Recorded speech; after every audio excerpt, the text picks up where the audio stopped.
Así ha caído un proyectil indio sobre esta base aérea a solo 15 kilómetros de la capital de Pakistán, horas antes del recién anunciado alto el fuego. Nueva Delhi dice que era su respuesta a los ataques lanzados previamente hoy por su vecino pakistaní. La peor parte ha estado en Cachemira, la región cuyo control comparten ambos países y por la que se suceden los enfrentamientos desde los años 50. Aquí viven unos 20 millones de habitantes a ambos lados de la llamada línea de control que separa los dos territorios. Indios y pakistaníes han denunciado ataques contra civiles. Decía hace pocos días en la New Left Review el escritor y director de cine Tariq Ali que el ultranacionalismo indio y pakistaní, siempre atravesado por el cálculo geopolítico de la potencia estadounidense, juega con la guerra como dispositivo para fortalecer sus sistemas políticos autoritarios, que son los de las élites políticas y militares reaccionarias, incapaces de ofrecer a sus pueblos algo más que etnonacionalismo, pobreza y guerra. India y Pakistán se preparan para la guerra y en el centro está la Cachemira ocupada. Nada justifica la matanza de los turistas de Pahalgam y muy pocos cachemires o musulmanes indios apoyarían acciones de este tipo, dice Tariq Ali, pero es necesario conocer el contexto histórico para comprender la situación general de la provincia. Incluso Israel tiene un Haaretz, la India no. Cachemira sigue siendo un tema intocable. Esta provincia de mayoría musulmana nunca ha podido decidir su propio destino, tal y como se prometió en el momento de la independencia, siendo por el contrario dividida entre las nuevas repúblicas de la India y de Pakistán, tras una breve guerra en la que el comandante británico del ejército pakistaní se negó a entrar en combate, dejando que una desordenada fuerza pakistaní se enfrentase a las tropas regulares indias. El conocido pacifista Mahatma Gandhi bendijo la invasión.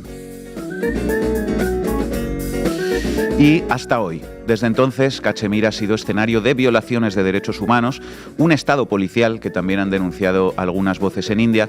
Habrán oído ustedes hablar de escalada.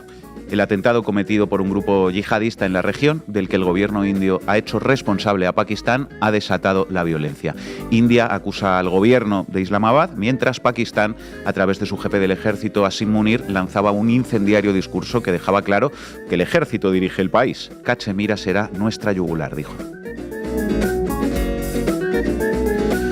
Tariq Ali recuerda que los musulmanes coexistieron con los hinduistas y más tarde con los sijes durante casi 12 siglos antes de 1947, con la descolonización, al menos en teoría, del antiguo sistema colonial británico en la India.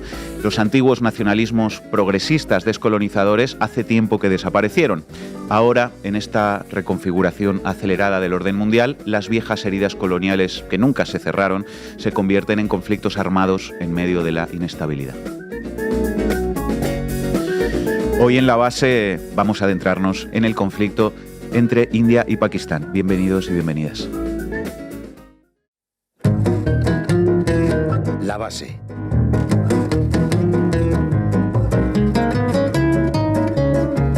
¿Qué sucede en la frontera entre India y Pakistán? ¿Qué sucede con esta escalada y desescalada que ha tenido lugar en los últimos días? De ello vamos a hablar hoy. Irene Zugasti, ¿qué nos traes? Bueno, pues he consultado bastantes análisis sobre el asunto y creo que es interesante que nos remontemos a 1947 y hablemos un poco de toda esa descolonización y en qué clave se produjo para que hoy estemos hablando de lo que ocurre en Cachemira.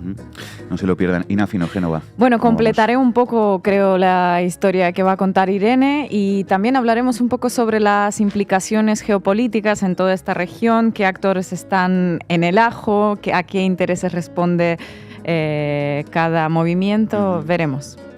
Por mi parte, vamos a ver algunos elementos llamativos en el discurso mediático que hay en Occidente sobre estos dos países, India y Pakistán. Arrancamos, compañeros. La base de datos. Informa Irene Zugasti. Pues vamos con ello, compañera. Vamos allá. ¿Qué está pasando en India y Pakistán? Bueno, pues más allá de los titulares que nos hablan de dos potencias nucleares en pugna y de una nueva zona caliente en el tablero mundial, lo que se vive hoy en ese territorio es sobre todo la consecuencia de las heridas del imperialismo colonial británico, no solo de los siglos XVIII, XIX o de mediados del XX, sino del que sigue, desde el que ha perdurado hasta nuestros días. Para quienes no solemos poner la mirada, el foco en esta región, conviene pues que nos remontemos y que hagamos retrospectiva desde el origen, acudiendo pues eso, a los análisis de compañeros y compañeras que han estudiado en profundidad este conflicto. Así que nos marchamos a 1947, cuando los británicos deciden que no pueden mantener la joya de su corona, su colonia estrella. El 15 de agosto de ese año de 1947, Gran Bretaña abandonaba, en teoría, su dominio político sobre el área llamada la India británica, que abarcaría en la actualidad los estados de India, Pakistán, Bangladesh y Birmania. Estados principescos se llamaban, que eran gobernados por reyes hindúes bajo tutela británica. La colonización británica de la India, iniciada formalmente con la Compañía de las Indias Orientales y consolidada tras 1857 bajo el Raj británico, fue un sistema colonial que no solo extrajo recursos, algodón, té, especias, mano de obra, para alimentar la acumulación capitalista en Europa, sino que también desmanteló estructuras económicas locales como la industria textil india, estableció impuestos y aranceles internos y reestructuró la propiedad de la tierra, despojando a los indios de su riqueza. Fíjense, según una investigación de la revista académica World Development, de la que se hizo eco Al Jazeera, la pobreza extrema en la India aumentó bajo el dominio británico del 23% en 1810 a más del 50% a mediados del siglo XX. Los salarios reales alcanzaron el punto más bajo en el siglo XIX y la esperanza de vida se redujo de 26 años con 7 a 21,9 años de esperanza de vida. Lo que dejó el Imperio Británico fue una de las mayores crisis de mortalidad inducidas por política, ¿no?, por colonialismo, por imperialismo en la historia de la humanidad. Supera la combinación de todas las hambrunas conocidas juntas. Estos investigadores que mencionábamos estiman que se produjeron unos 165 millones de muertes adicionales en la India en el periodo entre 1881 y 1920. Además, claro, de la imposición de la cultura, lengua y educación británicas, justificada como una misión civilizadora. La Segunda Guerra Mundial debilitó al Imperio Británico económica y militarmente, haciendo insostenible el control de la India en último término. La presión internacional, el ascenso de movimientos anticoloniales en Asia y África, de luchas populares, y la rivalidad entre las potencias en la Guerra Fría acabaron forzando a Gran Bretaña a negociar esa descolonización, que sin embargo fue gestionada para preservar los intereses imperiales.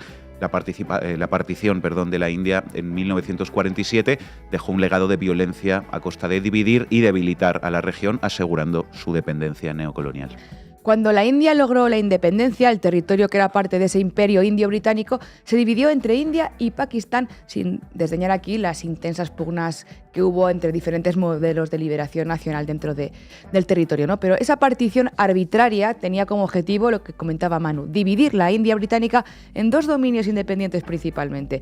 Muchos grupos religiosos y étnicos se quedaron pues partidos artificialmente. Se produjeron migraciones de millones de personas, principalmente musulmanes hacia Pakistán y los hinduistas hacia la India, pero también muchos pues permanecieron en suelo, por ejemplo, muchos musulmanes en suelo indio y viceversa, sentándose los futuros conflictos que duran hasta el día de hoy. El llamado Plan Mountbatten, esa ley de independencia de la India, señala otro buen conocedor del tema, que es el profesor Emilio Díaz Miranda, tuvo gravísimas consecuencias. Más de 10 millones de personas fueron reasentadas o desplazadas y la violencia masiva calcula que hubo hasta 2 millones de muertos. Y no fue un accidente, sino el resultado de esas políticas de divide y vencerás que exacerbaron las tensiones entre hindúes, musulmanes y sikhs.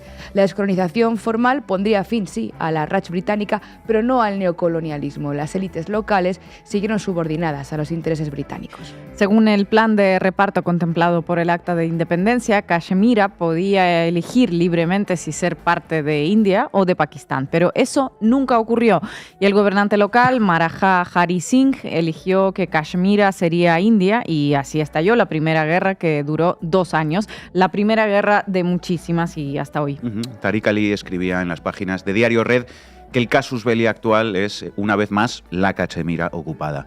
El control de esta región, parte de India, pero de mayoría musulmana, ha sido disputado desde 1947 y es el principal obstáculo para la normalización de las relaciones entre ambos estados, India y Pakistán. Cachemira, recuerda en otro artículo muy interesante Jara Monter, es una región de un tamaño similar a Rumanía, pero es una de las zonas más militarizadas del mundo. Sus tierras son fértiles y valiosas, están situadas al oeste del Himalaya y acogen a cerca de 20 millones de personas. Se calcula que entre un 70-80% son de mayoría musulmana. Geográficamente, además, Cachemira es clave para el el paso de la nueva ruta de la seda hacia Pakistán. Su actual división parte de la primera guerra que comentaba Ina tras la independencia, que terminó con la intervención de Naciones Unidas y con la imposición de una frontera que partía el mapa de Kashmir en dos partes a través de la llamada línea de control. 2/3, si ven ustedes el mapa en la pantalla, quedaron administrados por India y la parte restante, la zona más noroccidental, digamos, controlada por Pakistán. Pero ambos países reclaman el territorio al completo. Después, además, se sumó a este mapa China, porque Pakistán cedió una parte de su territorio al país al norte del glaciar de Siachen. China controla el territorio de Aksai Chin, también reclamado por India, y cuya frontera está delimitada por la línea de control actual. Como explican en un artículo muy recomendable los compañeros de Descifrando la Guerra, desde la partición del subcontinente indio, la región de Kashmir ha sido el epicentro de la rivalidad entre India y Pakistán. Ambos países han medido fuerzas en este territorio montañoso en las guerras de 1947, 1965, 1971 y el conflicto de Kargil en 1999. Y así nos vamos hasta la actualidad. Como recuerda Jorge González en Descifrando la Guerra, el episodio más tenso antes de la escalada que hoy se vive fue en febrero de 2019 con un atentado suicida en el sur de Kashmir atribuido a grupos yihadistas pakistaníes, ante el que Nueva Delhi respondió entonces con bombardeos aéreos sobre Pakistán, y aquella escalada, aunque terminó por frenarse, ya puso a la región al borde del conflicto abierto. El nuevo detonante ha sido este atentado de finales de abril. Recordemos que se trata de dos estados, India y Pakistán, que tienen cada uno 180 cabezas nucleares en el caso de India y 170 en el caso de Pakistán, aunque India tiene casi 8 veces más presupuesto militar que Pakistán, personal militar también, y duplica la fuerza aérea de su vecino. La tensión volvió a intensificarse tras el atentado de Pahalgam, ocurrido el 22 de abril de 2025, hace pocas semanas, en el que fueron asesinados 26 turistas.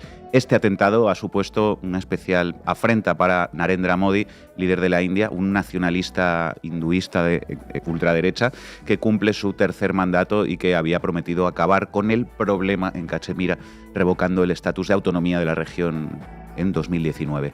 La solución de Modi fue infestar Cachemira de tropas indias, como dice Tariq Ali, imponer toques de queda, arrestar a los líderes y periodistas locales y garantizar que no se produjeran protestas susceptibles de provocar las objeciones de las potencias occidentales.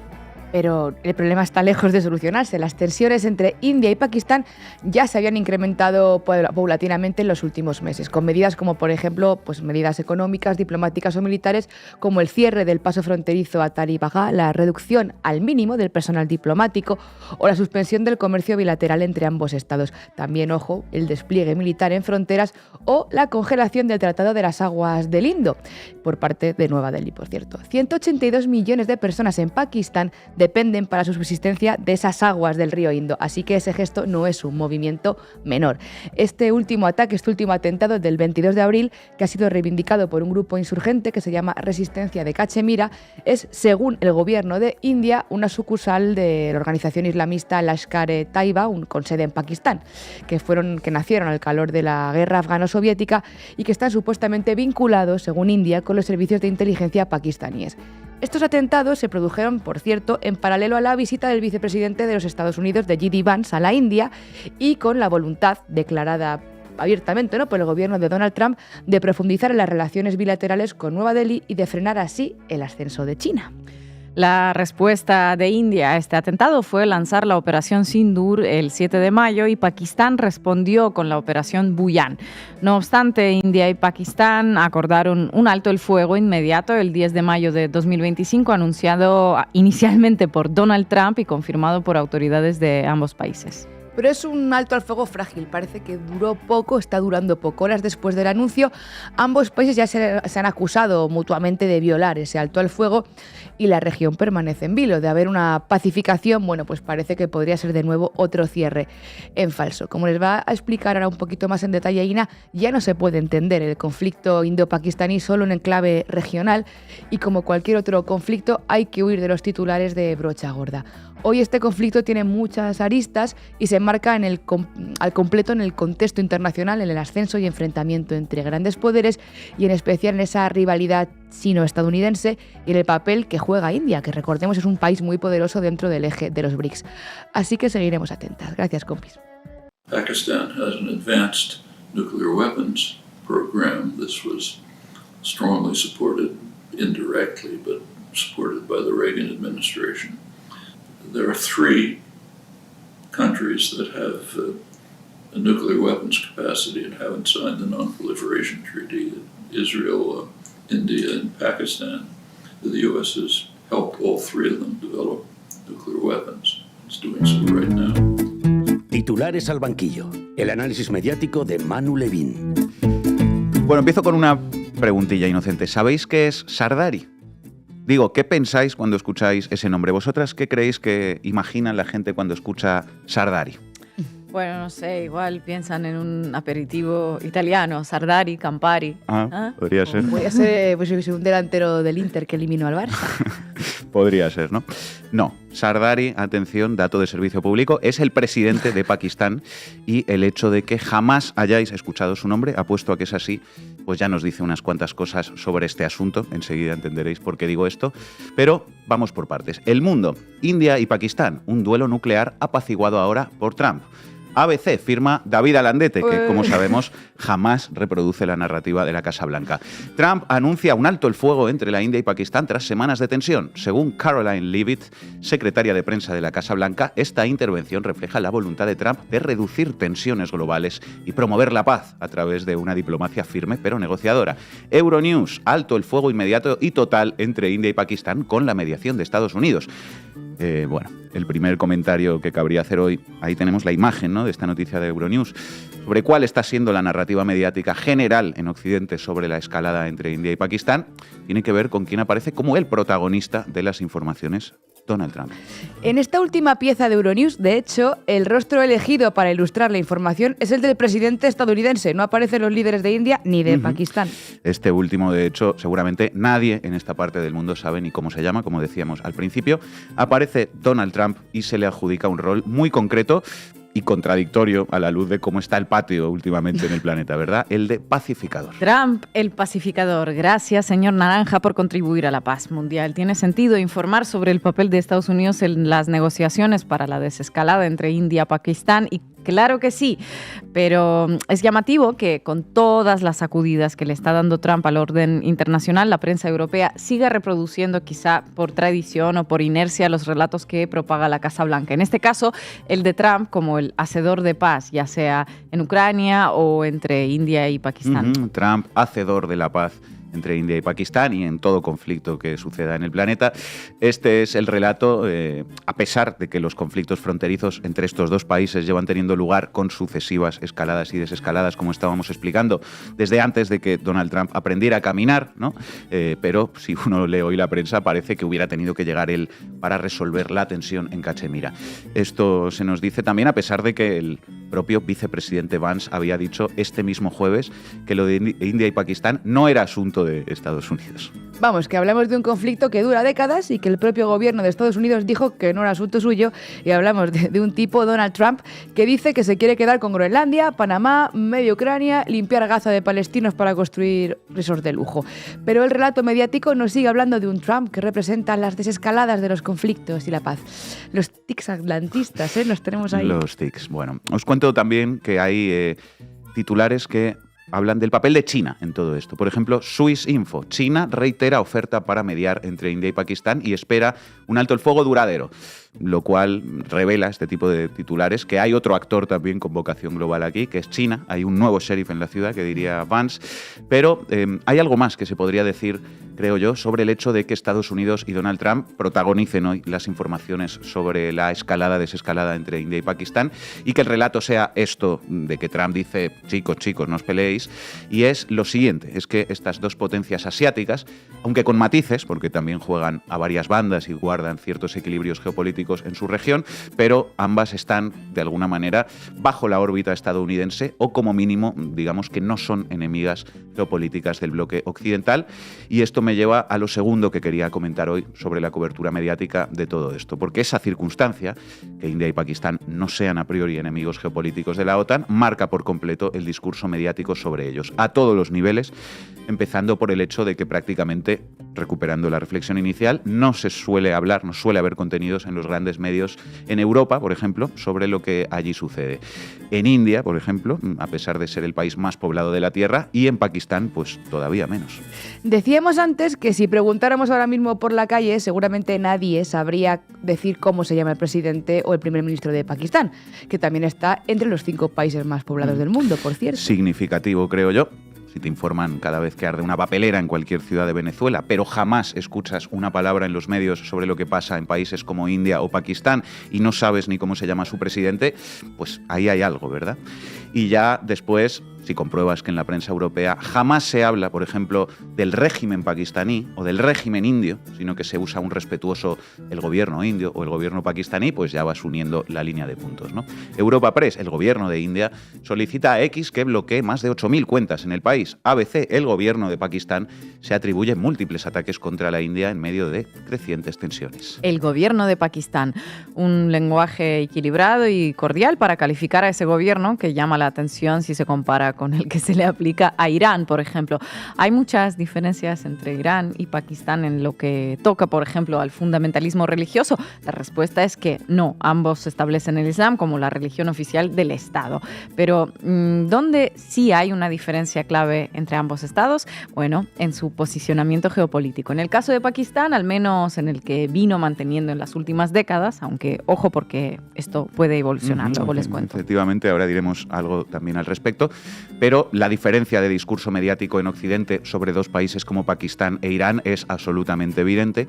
No verán a la prensa del Jardín hablar muy indignada del régimen pakistaní, aunque podría tener motivos similares para hacerlo que los que le llevan a calificar así a las autoridades iraníes. La diferencia es la geopolítica, y sobre India 3/4 de lo mismo, porque es cierto que India, a diferencia un poco de Pakistán, quedó definida en la partición posterior a la revolución como un estado laico, propio de un país multiconfesional, pero también es cierto que el actual presidente indio, Narendra Modi, lleva años protagonizando una ofensiva nacionalista y cargada de fundamentalismo religioso contra la minoría musulmana dentro de India. Y decimos minoría entre comillas porque, aunque lo es, porque representa el 14% de la población total, hablamos del país más poblado del mundo, más de 1.400 millones de personas, con lo cual esa minoría son más o menos 200 millones de personas. Es decir, que es como toda España, más Francia, más Alemania, juntas, y todavía no llegaríamos. Tremenda minoría, ¿verdad? 200 millones de personas.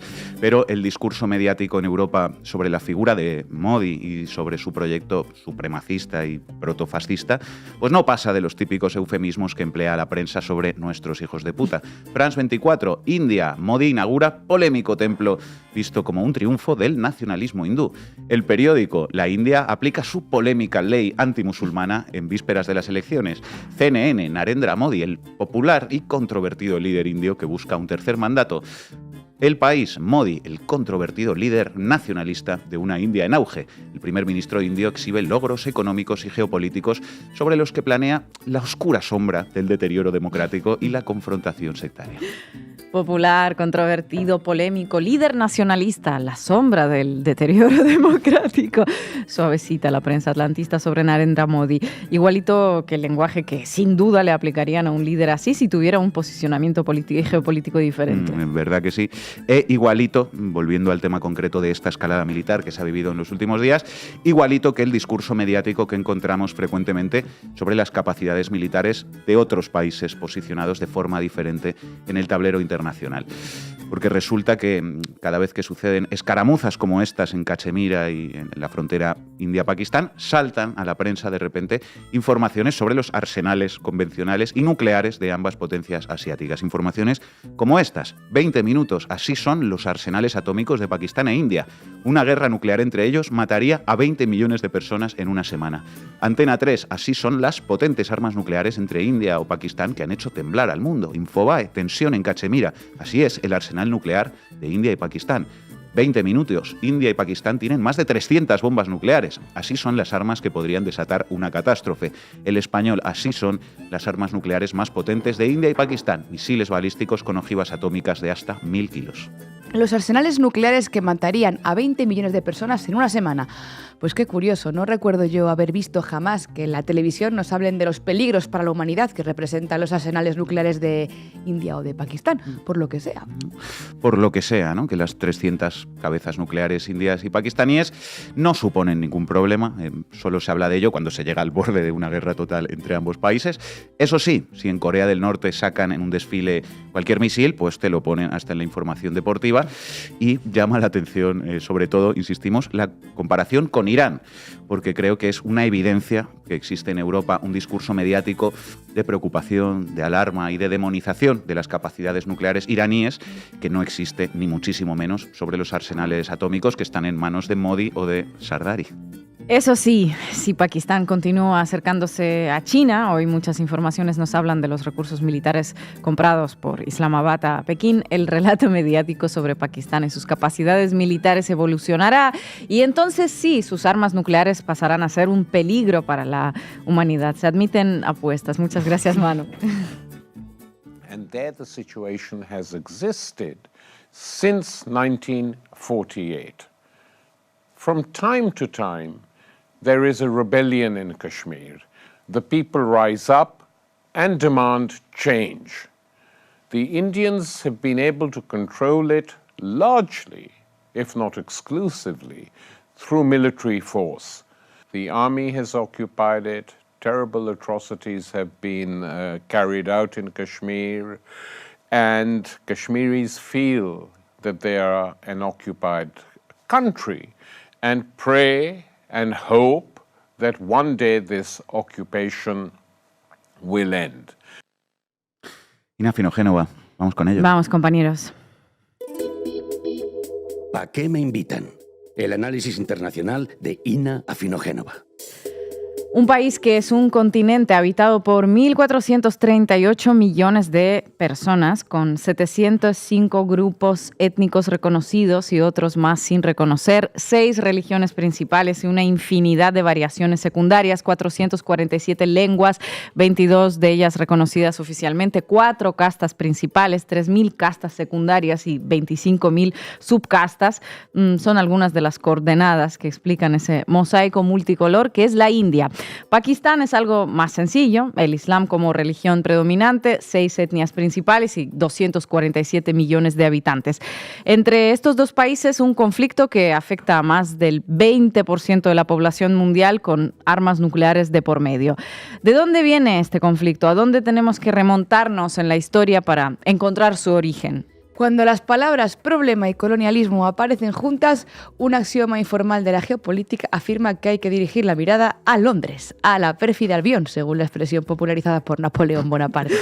La fecha clave en la evolución moderna del subcontinente indio es 1757. En ese momento, la Compañía Británica, que ya mencionó Irene en su sección, se hizo con el control de la región de Bengala y luego se fue extendiendo hacia la mayor parte de sus territorios. La Compañía Británica de las Indias era una empresa privada que monopolizaba el comercio entre Gran Bretaña y las Indias Orientales, al mismo tiempo que fungía como autoridad política, si es que se la puede llamar así. Hasta ese momento, el territorio de la actual India era una región manufacturera, con particular desarrollo en el ámbito textil, donde se destacaba por la calidad de sus productos. Una vez establecido el dominio de la Compañía Británica, la empresa controló el comercio, eliminó los aranceles e inundó las zonas ocupadas con importaciones baratas provenientes del amanecer industrial que Gran Bretaña comenzaba a transitar.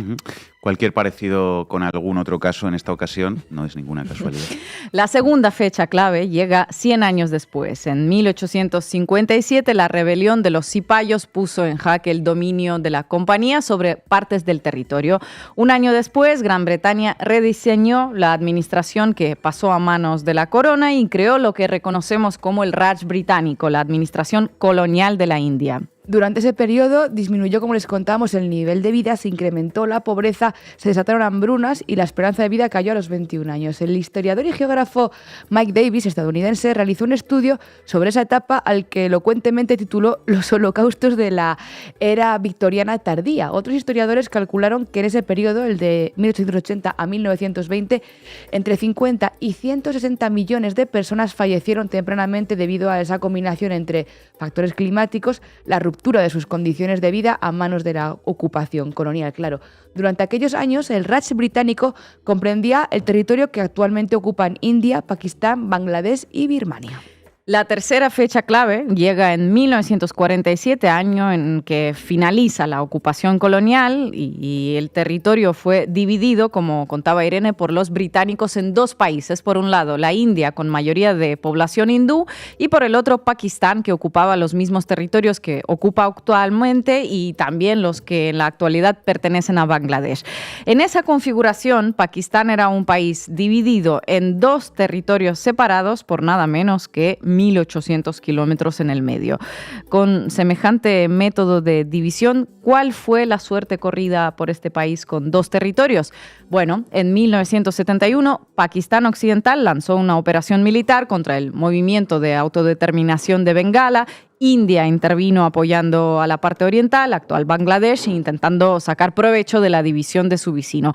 El resultado fue un nuevo genocidio con 3 millones de muertos, entre 8 y 10 millones de desplazados y el nacimiento de un nuevo país, Bangladesh. Hay quien aplica Feng Shui para colocar de manera armónica los objetos en una casa, pero los británicos reordenaban países, como si tal cosa. Como si tal cosa. Si tuviéramos que hacer la analogía con estilos artísticos, en este caso el lienzo, que es el mundo para la prepotencia imperialista, tuvo menos que ver con un Kandinsky y mucho más con el expresionismo abstracto de Jackson Pollock, en lugar de líneas rectas, manchones distribuidos en el lienzo. El ejecutor de la partición fue Louis Mountbatten, también mencionado ya por Sugasti. Nacido como príncipe de Battenberg y conocido como Lord Mountbatten, era un oficial de la Royal Navy, cercano a la familia real. Sin embargo, la responsabilidad de la partición del país se suele atribuir a la voluntad de Muhammad Ali Jinnah, el líder de la Liga Musulmana, que no aceptaba integrarse en una misma entidad con mayoría de población hindú. Definida la partición, Sir Cyril Radcliffe fue el personaje responsable de presidir un comité que trazara las fronteras de India y de Pakistán.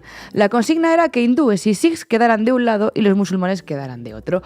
Una vez definidas las fronteras, millones de personas se desplazaron temiendo la suerte que podrían correr si permanecían en sus hogares. Lord Mountbatten logró persuadir con éxito a los príncipes que gobernaban territorios que no estaban bajo la ocupación británica para que se integraran a una India unificada, pero su poder de convicción falló en un territorio que se convirtió en la clave de los conflictos entre India y Pakistán, en Kashmir. Se trata, pues eso, de un territorio de mayoría musulmana, pero que no se integró a Pakistán y que fue parcialmente ocupado por India.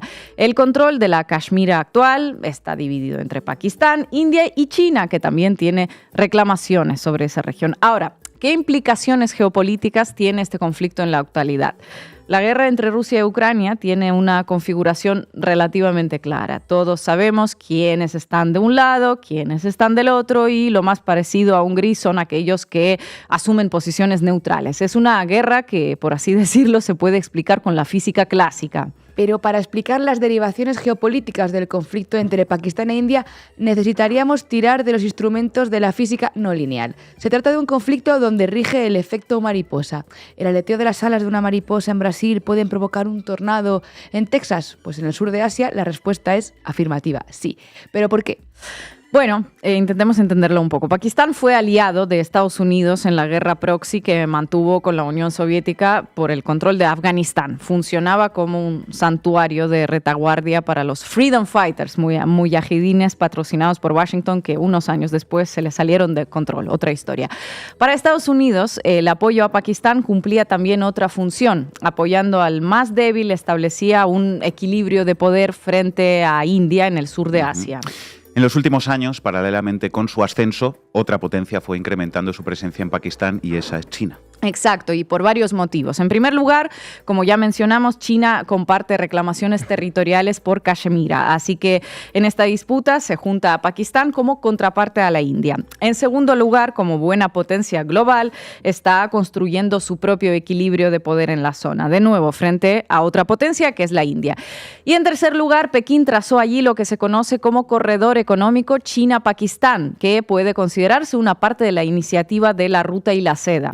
Se trata de un corredor logístico que incluye infraestructura portuaria, ferroviaria y autopistas que comienza en el puerto de Gwadar, en las costas del Golfo de Omán, y se extiende a lo largo de 3.000 kilómetros hasta la región china de Xinjiang. Atraviesa la parte de Cachemira que ocupa Pakistán. 3.000 kilómetros, imaginen un corredor económico de Madrid a la frontera occidental rusa. Más o menos estamos hablando de esta extensión, así que ya pueden hacerse una idea del valor geoestratégico que tiene este paso para China.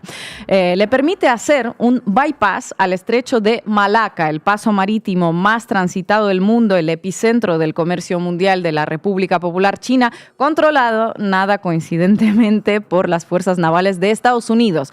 En caso de una escalada, Malaca se convertiría en uno de los epicentros de la disputa entre Estados Unidos y China. En un escenario de ese tipo, el corredor logístico China-Pakistán permitiría a Pekín tener una vía de abastecimiento alternativo, en particular para el petróleo proveniente del Golfo Pérsico. Así que Pakistán fue aliado de Estados Unidos, aliado tradicional de Estados Unidos durante la Guerra Fría, pero la cosa ha ido cambiando y ahora es China, ojo, la que juega un papel importante. Entonces, asumimos que Estados Unidos en este caso es aliado de India. Bueno, para complicar más el tablero, vamos a incluir un tercer actor, un tercer país, Rusia. Desde hace años, China y Rusia mantienen una alianza estratégica que de momento no muestra signos de fisuras. Al mismo tiempo, Rusia tiene una relación histórica con India, que ha sido por décadas un cliente preferencial en la compra de armamento ruso. Desde la guerra en Ucrania, India también se convirtió en una pieza clave para la exportación de hidrocarburos rusos sancionados en Occidente. Entonces, ¿qué pasa aquí? China actualmente es el mayor proveedor de armas de Pakistán, alcanzando una cuota del 82% de sus importaciones en ese rumbo. De hecho, las acciones de la empresa china Avic Chengdu Aircraft subieron un 40% esta semana a raíz del conflicto, porque Pakistán dijo haber utilizado cazas chinos para derribar aviones de combate indios, incluido un Rafale de fabricación francesa.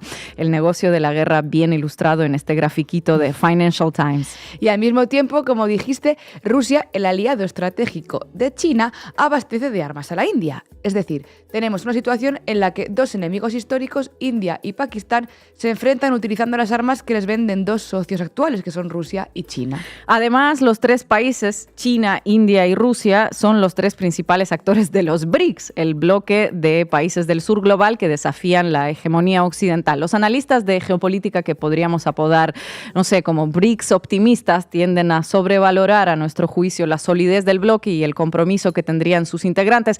¿Por qué digo esto? Bueno, porque en el caso de la India, por ejemplo, paralelamente con formar parte del BRICS, integra también el Quad, un foro estratégico informal creado por Estados Unidos que agrupa a Japón y Australia en un bloque que de vez en cuando realiza ejercicios militares en el Océano Pacífico para disuadir a China. Vamos, que lo de India es como estar un poco en la OTAN y en el Pacto de Varsovia a la vez. Sí, algo así. La estrategia estadounidense parece reservarle a la India un lugar que podría ser descrito como un caballo de Troya o, más amablemente, el de una bisagra entre dos bloques que tienden a solidificarse. El documento que expone el giro de la geopolítica estadounidense del pivote en Asia-Pacífico fue redactado por Hillary Clinton en el año 2013. Allí la entonces secretaria de Estado señalaba que la relación entre India y Estados Unidos será una de las asociaciones definitorias del siglo XXI, arraigada en valores e intereses comunes. Estados Unidos está haciendo una apuesta estratégica sobre el futuro de la India, que el mayor papel de la India en el escenario mundial mejorará la paz y la seguridad. Clinton escribía sobre la alianza con la India teniendo en mente la rivalidad con China. Por supuesto, durante la época de la Guerra Fría, Estados Unidos entonces apoyaba a Pakistán frente a India como forma de lograr un equilibrio de poder regional en el sur de Asia. Hoy, Estados Unidos pretende apoyar a India como forma de establecer un equilibrio de poder ya no regional, sino global frente a China. Por su parte, India parece poco dispuesta a dejarse encasillar en uno u otro rol y pretende explotar a su favor el margen de maniobra maniobra que le otorga el contexto. China y Rusia, además, sacan grandes partidas de la venta de armamento. Y de fondo tenemos una perpetuación de un conflicto que lleva décadas sin resolverse y está ya cada tanto amenazando con derivar en una guerra abierta con implicaciones internacionales y entre dos países que, como dijimos, tienen armas nucleares.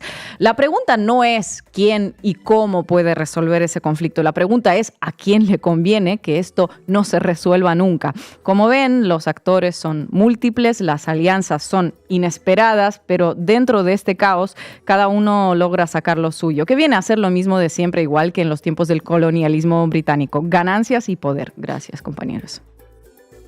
Porque la sociedad es una pelea ideológica constante, continua, en la que es fundamental que existan argumentos, y creo que la izquierda debería imitar de la derecha su conciencia de lo que representa el poder. Teresa Cebrián, Teresa Pablo Motos. Sale mencionado David Broncano y sale mencionada Dulceida y sale mencionado José María Aznar. Con el libro os vais a llevar unas cuantas anécdotas y unas cuantas curiosidades.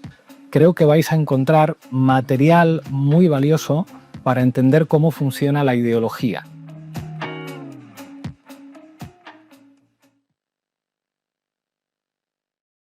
Hoy nos acompaña, como adelantábamos al principio, Naya Sanzo, de Geopolíticas. Naya, compañera, muchísimas gracias por atender una vez más a La Base.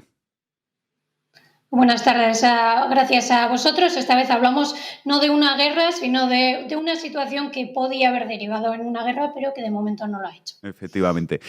Cachemira es un conflicto que viene de muy atrás, del que llevamos décadas escuchando hablar de vez en cuando se produce una escalada de este tipo.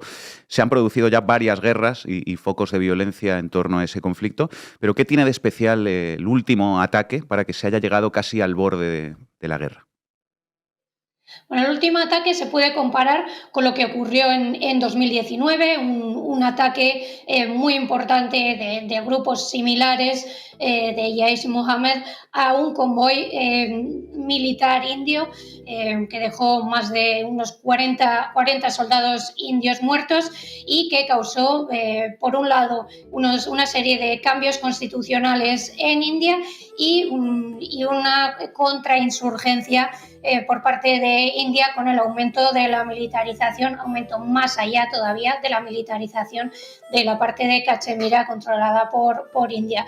La diferencia en este caso está clara. En esta ocasión ha sido un ataque contra la población civil. Desde 2019 Modi había intentado utilizar no solo la contrainsurgencia, sino también la economía, dar algún tipo de desarrollo a esa parte de Cachemira bajo control indio y teniendo en cuenta el lugar en el que está situada Cachemira, el tipo de territorio que es ese paraíso terrenal del que suele hablarse, el turismo es uno de los sectores clave.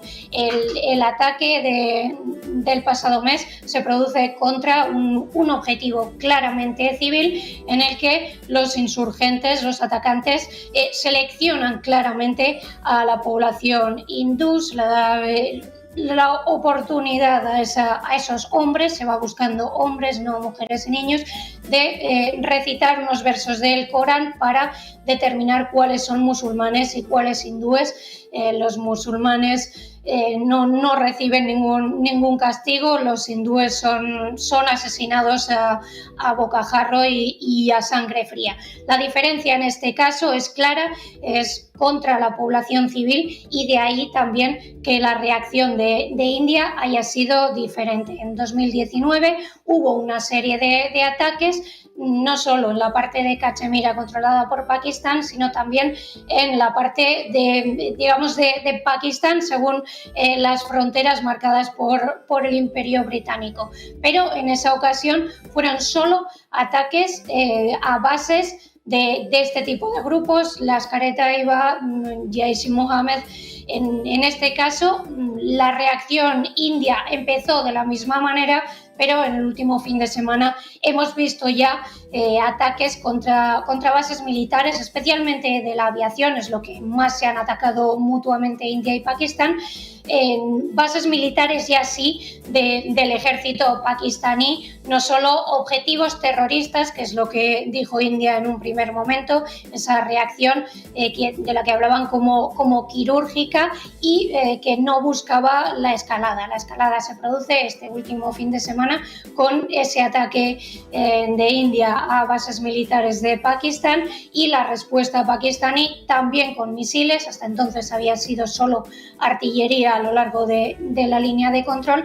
Los misiles cruzados son lo que provocan ese momento de mayor tensión, esa casi llegada al abismo de la que han vuelto atrás tanto India como Pakistán, con ese alto el fuego que más o menos en estos momentos parece que se está cumpliendo.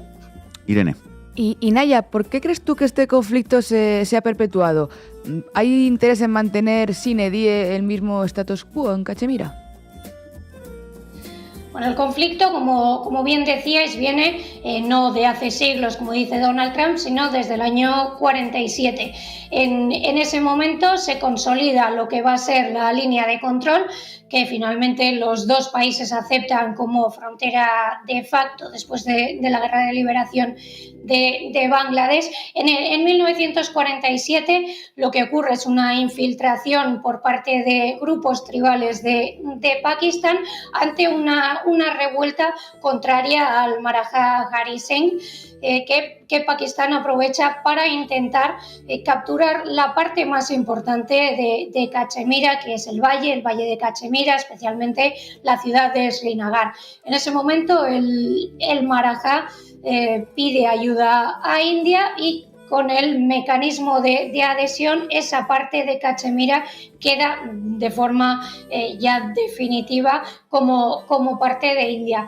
En ese caso, para India se cumple básicamente lo que India deseaba. No es de interés de India tener Gilgit-Baltistán, que es la parte de Cachemira bajo control pakistaní. El problema es que para Pakistán sí que es importante la parte musulmana de Cachemira, es decir, Srinagar, la parte de Kargil, que a pesar de ser de mayoría chií, es también musulmana. El interés de perpetuar este conflicto es más por parte de Pakistán que por parte de India, pero lo que ambas comparten, lo que India y Pakistán comparten, es que ninguno de los dos países ha estado nunca dispuesto a seguir esas recomendaciones de Naciones Unidas. En el momento en el que India pide ayuda a Naciones Unidas, lo que la ONU da como recomendación es que Pakistán retire su agresión, es decir, esos grupos tribales que se habían infiltrado y posteriormente el ejército, que India reduzca al mínimo a la seguridad, digamos, normal su presencia militar y que se organice un plebiscito en el que la población pueda optar por India o por Pakistán. Eso es en lo que están más de acuerdo Islamabad y Nueva Delhi, en que no se puede dar la voz a la población de Cachemira. En el caso de India, si se tiene en cuenta todo el territorio, habría una parte de la población, la que está ahora en Pakistán, que sin duda votaría por Pakistán. No sería 100% seguro que toda Cachemira en la suma total diera la integración en India. Para Pakistán es todavía más claro, porque Pakistán es perfectamente consciente de que no hay ninguna posibilidad de que toda la parte de que Cachemira entera vaya a votar a favor de Pakistán. Y sobre todo ambos tienen en común que tienen más miedo a esa tercera posición, a la posibilidad de que parte de la población pudiera defender ni India ni Pakistán, sino una autonomía, un estado propio. De ahí que nunca se haya celebrado un referéndum y que el conflicto siga en vigor. Para India sería más sencillo llegar a un acuerdo y dejar las cosas como están. Para Pakistán, renunciar al sueño de volver a recuperar esa parte de Cachemira es algo más difícil, y es un argumento que Pakistán ha utilizado en parte para mantener ese Estado dentro del Estado que es el ejército. A ambos países les viene bien tener a ese enemigo militarmente tan potente a una distancia tan escasa y con un conflicto activo, porque de ahí se justifican esas medidas de reforzamiento militar y en ocasiones esas medidas de represión interna en algunos territorios. En el caso de Pakistán es evidente en Balochistán, en el caso de India es una forma también de control de la población musulmana. Naya, ¿tiene este conflicto, este nuevo episodio, algún potencial para derivar en una guerra con implicaciones internacionales? ¿Cómo lo ves? Bueno, en caso de que se produjera una guerra abierta, una guerra total, en ese momento empezaríamos a mirar a cuál es la postura de Beijing. Es evidente que para Pakistán India es el único aliado que verdaderamente importa. La postura de China sería la clave en cualquier situación de guerra entre India y Pakistán. Habéis mostrado cuál es el desequilibrio de fuerzas y de presupuestos entre India y Pakistán. Pakistán ha perdido todas y cada una de las guerras que ha librado con la India. No sería capaz de seguir el pulso de India, aunque en estos días ha demostrado que sus capacidades militares han mejorado, en parte gracias a esas adquisiciones de China, pero el desequilibrio es demasiado. Pakistán no podría por sí misma luchar una guerra larga contra India, y necesitaría siempre el apoyo de China. Jugaría un poco el papel que está jugando Ucrania en la guerra contra Rusia, pero Ucrania tenía más claro que iba a tener el apoyo de Occidente. No está tan claro que China fuera a implicarse directamente a favor de Pakistán, pese a la enorme importancia que tiene ahora mismo Pakistán en términos económicos para China. De ahí que lo que hemos visto en todo este tiempo es que la postura china ha sido la de favorecer la desescalada y la de que no se llegara al abismo y que no se llegara a una posición en la que tuviera que decidir qué hacer. La situación, desde luego, es menos clara que en el año 71, donde Pakistán sabía que iba a tener apoyo de Estados Unidos, pero incluso en ese momento en el que el enfrentamiento con India era más claro por las alianzas de la Guerra Fría, Estados Unidos tampoco intervino directamente a favor de Pakistán. Esa es una de las garantías de que no vamos a llegar a una guerra entre India y Pakistán, que Pakistán sabe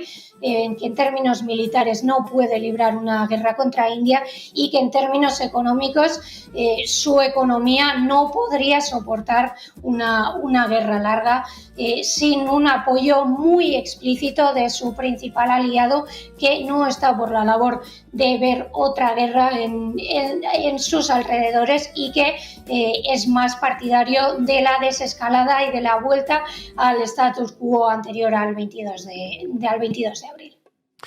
Naya Sanzo, de Geopolíticas, cuánto se aprende siempre escuchándote. Muchísimas gracias una vez más por tu análisis. Nos vemos pronto. Muchas gracias a vosotros. Gracias a ti. Llegamos al final del programa. Recuerden hacerse socios y socias de Canal Red en apoya.canalred.tv o en el QR que siempre os ponemos aquí en nuestra pantalla. Os dejamos con un temazo de Led Zeppelin, Kashmir, Cachemira. Hasta mañana.